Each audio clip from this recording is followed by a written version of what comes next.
Alors maintenant, on va essayer de faire des trous dans les murs et dans les planchers. D'accord?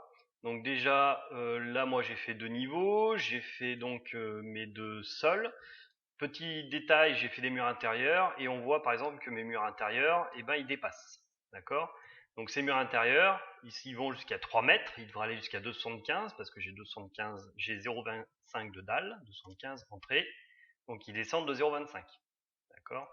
Donc ça, c'est des choses à faire attention. Donc quand j'ai fait ça, maintenant, je vais essayer de faire une ouverture dans le mur du dessous. Donc quand je vais, pardon, hop, sur le niveau 0, je vais faire une ouverture ici, parce que vous voyez, j'ai mis des portes ici, ici. Donc maintenant, il faut que j'arrive dans cette salle-là. Je vais faire une ouverture là et je vais faire donc une ouverture dans la dalle du dessus. Donc pour faire une ouverture, en fait, vous avez des ouvertures ici. Vous voyez, ouverture.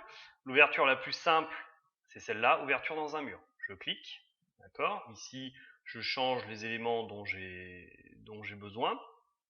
Je viens cliquer sur le mur qui m'intéresse.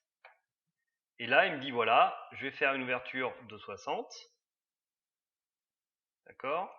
Raté, je recommence. Voilà, là, c'est l'ouverture. Donc, je viens recliquer quand j'ai la bonne ouverture. Vous voyez, il a fait une ouverture. Je fais échappe 2 fois. Si je reclique sur l'élément, bien sûr, je peux le changer. Par exemple, je veux 2 mètres et je veux que ça soit à 1,50 du mur. Allez, 1,75. Voilà. Donc cet élément-là, maintenant, si je regarde en 3D, je ne le vois pas, bien sûr, parce qu'il y a la dalle dessus. Donc si je viens cliquer sur ma dalle, clic droit, masquer la vue, l'élément, je vois ce qu'il y a en dessous. D'accord? Donc là, je vois que j'ai bien une ouverture de cette forme-là. Après, je peux changer la forme suivant les lignes. Enfin, ça, c'est la forme c'est pour apprendre.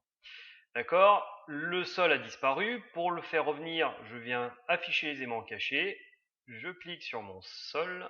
D'accord? Clic droit. Afficher dans la vue l'élément. Je reviens là. Il a apparu.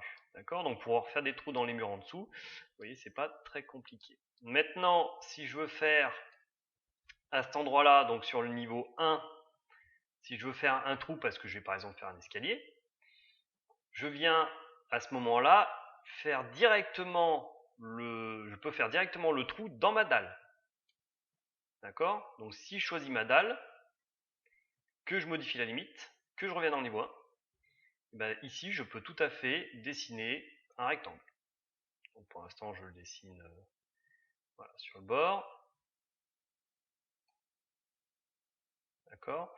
Donc je vais faire du 203 mètres de long sur 1,10 m.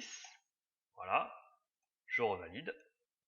Et donc si je repasse en 3D, on voit bien ici ma trémie. D'accord? Donc voilà comment on fait des trous dans les murs et dans les dalles.